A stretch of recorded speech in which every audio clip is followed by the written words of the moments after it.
Reciban un cordial saludo, estudiantes de cálculo diferencial. Su tutora Yadi Camacho que les habla.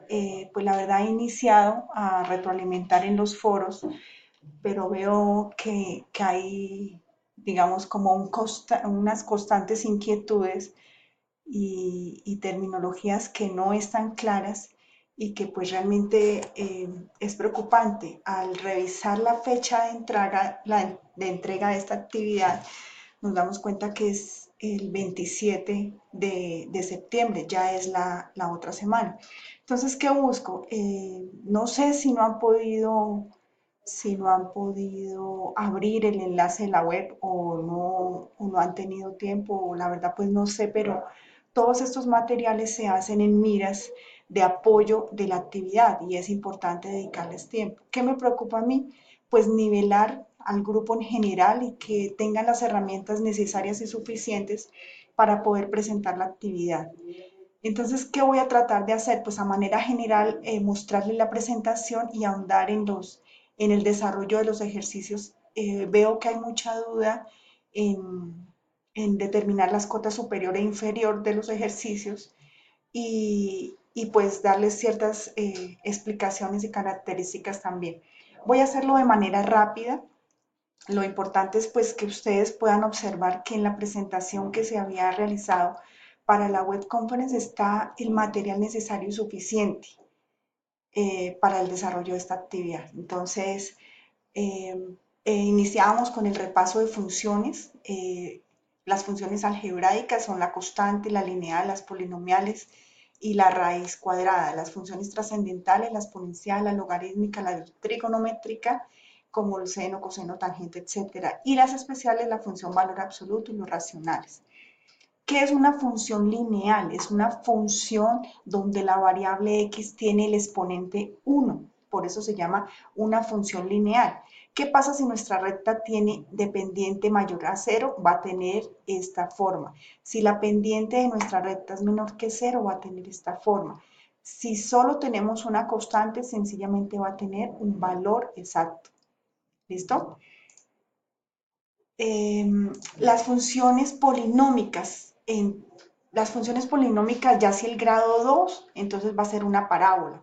Si es de grado 3, va a tener esta forma. Si es de grado 4, si es de grado 5. Entonces, esto es a manera general para que tengan el concepto de qué es una función polinómica. Pues para en aquel punto de la actividad donde les dice construyan una función y les dan la variable dependiente y la variable independiente, puedan tener el concepto de qué es lo que les piden. ¿Listo? Entonces, una función polinómica también puede ser una función de raíz cuadrada. F de x igual a la raíz de x. Entonces va a tener esta forma. Ahora vienen las funciones trascendentales. En las funciones trascendentales están las funciones exponenciales, donde a elevado a la x o donde es e elevado a la x, donde el valor de tiene un 2.7182. También en las funciones trascendentales están las funciones trigonométricas. Entonces el seno, el coseno, la tangente, la secante, la cosecante y la cosecante. Estoy corriendo, pero lo importante es que la función valor absoluto y las funciones racionales son las dos funciones especiales. Siempre que tengamos funciones racionales, vamos a tener variables en el numerador y en el denominador. Estas funciones siempre van a presentar asíntotas. Estas asíntotas ustedes las van a tener que definir en la segunda parte de esta actividad. O sea, ¿por qué es importante que sepan las características de cada función? Porque al graficar en GeoGebra van a tener que describir la función. Si se van a la rúbrica de la actividad, van a notar que 20 puntos es la ponderación para las gráficas en GeoGebra y 20 puntos es la ponderación si describe la actividad, si describe la gráfica. Están haciendo ruido por allí, pero bueno. ¿Qué pasa con el rango y el dominio de una función? Es importante que quede claro que el dominio está dado por la variable x. y el rango está dado por la variable y. Mi variable X es mi variable independiente y mi variable Y es mi variable dependiente. Entonces, ¿qué hacemos en las funciones para obtener el dominio de la función? Pues analizamos qué posibles valores pueden tomar la variable X en esa función y cuáles valores no es posible porque indeterminan la función. Entonces van a ser, un ejemplo, va a ser el dominio van a ser todos los reales menos el intervalo entre tales valores, porque la función se indetermina, o el rango igual. Entonces, hay un punto en la actividad donde ustedes deben definir el dominio y el rango de la función. Pero, ¿por qué es importante? Pues para que sepan que una función se define en términos de la variable dependiente y de la variable independiente que ya va en la función. ¿Listo? Entonces, hay muchos puntos al revisar los foros. Es muy tedioso, por eso es importante hacer esta aclaración, pues para que todos tengan un concepto unificado, ¿sí? Veo que hay estudiantes que me están expresando la variable independiente igual a la función y la función la están dando con la variable dependiente. Entonces, por favor, revisen y corrijan, porque es que es muy difícil revisar trabajo por trabajo y encontrar siempre los mismos errores que se habían aclarado en la web conference. Entonces, lo que estoy viendo reflejado es que los estudiantes no están revisando la web. ¿Listo? Bueno, eh, los criterios que van a tener que determinar en cada una de las gráficas es, por ejemplo, el rango, el dominio, los puntos de intersección con el eje X, con el eje Y, van a tener que describir. Entonces, eso lo determinan gráficamente mediante el GeoGebra. ¿Listo? En las funciones polinomiales, específicamente la cuadrática, van a determinar el vértice, ¿sí? El vértice es el punto del corte de eje de simetría, ¿sí? Donde se observa, aquí ustedes ven visualmente, entonces grafican su función y determinan ese vértice. En las funciones racionales siempre van a determinar las asíntotas. ¿Cómo determinas tú una asíntota? Despejando la variable x en el numerador y despejando la variable x en el denominador. Entonces, en este caso, las asíntotas de esta función sería x igual a menos 5, o sea, una asíntota en menos 5, y aquí tendría una asíntota en 3 medios.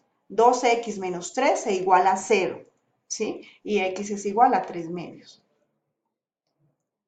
Bueno, ¿qué es una sucesión? Bueno, una sucesión es un conjunto ordenado de números reales, ¿sí?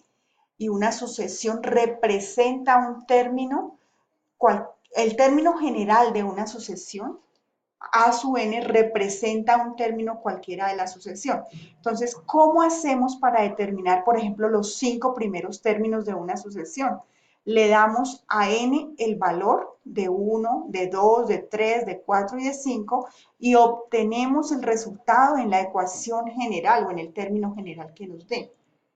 Ahí hay unos ejemplos. ¿Qué es una sucesión acotada superiormente? Una sucesión está acotada superiormente si todos los términos de la sucesión son menores e iguales que k, ¿sí? O sea, este término general es menor e igual que k para cualquier n. Y una sucesión es acotada inferiormente si todos los términos de esa sucesión son mayores e iguales que un k. ¿Sí? Todo esto lo encuentran mejor explicado en la web. ¿Por qué surgió la idea del video? Pues porque como que ustedes los estudiantes analizan más, observan más rápido un video que una web, ¿sí? Entonces sí quiero pues invitarlos a que si tienen las dudas como más acentuadas, vayan y revisen la web. Pero igual aquí se les está dando. Entonces, ¿a dónde quiero ir? Una sucesión divergente o convergente. Entonces, la sucesión convergente es la sucesión que al obtener su número de términos tiene un límite finito, o sea, nosotros podemos saber a qué valor converge. Y una sucesión divergente es cuando hay un límite infinito. Nunca podemos definir si la sucesión llega a algún punto, o sea, es infinito. Así rápidamente. Entonces nosotros podemos decir si la sucesión es divergente, si la sucesión es convergente o si la sucesión es alternante o oscilante. Eso quiere decir que si nosotros al obtener cada uno de los términos de la sucesión nos va dando un número positivo, un número negativo, un número positivo, un número... Y ahí nosotros no podemos pues realmente definir nada de la sucesión, ¿sí? Ni saber si va a dar un límite finito o es un límite infinito. Bueno, la actividad en qué consiste, nos dan una gráfica, ¿sí? Donde nuestra variable independiente es el tiempo en meses y nuestra variable dependiente es el número de autos vendidos. ¿Qué es lo que deben hacer en este punto? Ustedes deben tabular los datos de la variable independiente y los de la variable dependiente. ¿Por qué? Porque hay un punto donde les dicen justifiquen sus respuestas. Entonces ustedes sencillamente tabulan, obtienen los resultados de cuántos autos se vendieron en el 2016, cuántos autos se vendieron en el 2017 y cuántos autos se vendieron en el 2018. Con estos valores reales ustedes pueden justificar sus respuestas, ¿sí? Entonces, ¿cuáles son la variable dependiente e independiente? Es la que está en el eje X, el dominio de la función. La variable dependiente es la que está en el eje Y es el rango de la función. ¿En qué momento del año 2000 se venden más autos? Ustedes deben ver su tabla tabulada y poder dar un valor real de esas ventas. No es que yo creo que en el mes, yo creo que no. Debe haber una justificación y para ello es necesario que realicen esta tabulación. El segundo punto nos dice determina el rango y el dominio de la función. Entonces nosotros ya sabemos que el dominio es el conjunto de valores que puede tomar la variable independiente X y el rango es el conjunto de valores que puede tomar la variable dependiente Y. ¿Listo? Entonces, nosotros, si les queda más fácil, ya pues ya saben el manejo del GeoGebra, graficar la función y ustedes determinan qué valores toma esa función en X y qué valores toma esa función en Y ustedes pueden obtener el dominio de cada una de sus funciones. Despejan la variable Y o despejan la variable X. Y ustedes analizan esa función. El siguiente punto nos dice construya de su autoría las siguientes funciones de acuerdo con su tipo y los parámetros especificados en la tabla. Aquí nos dan la variable dependiente y nos dan la variable independiente. Entonces construimos una función lineal. Z es igual a 5x más 3. Es una recta, ¿cierto? Esta es mi variable dependiente y esta es mi variable independiente.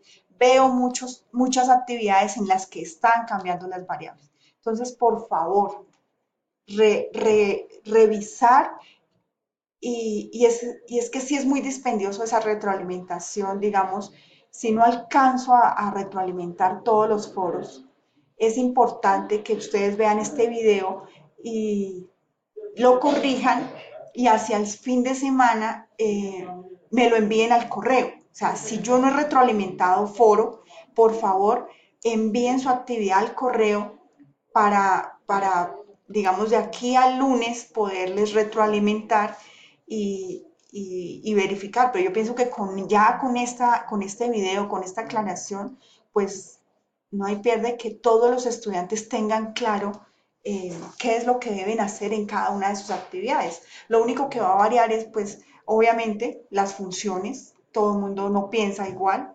Entonces, es importante revisar eh, y que tengan claro el concepto y el tipo de función. Por eso, y si digamos, si aquí sintieron que yo iba muy rápido, pueden ir al enlace de la web conference donde está mejor explicado, donde se tuvieron 2 horas para hablar de este mismo tema. ¿Listo? El siguiente punto que nos dice, hallar la ecuación de la recta que pasa por los puntos. Hay dos formas de hacerlo. Se puede mediante esta ecuación tenemos nuestros dos puntos, menos 3,1 y tenemos menos 2,4. Entonces, esta ecuación se reemplaza y reemplazamos los dos puntos. Entonces,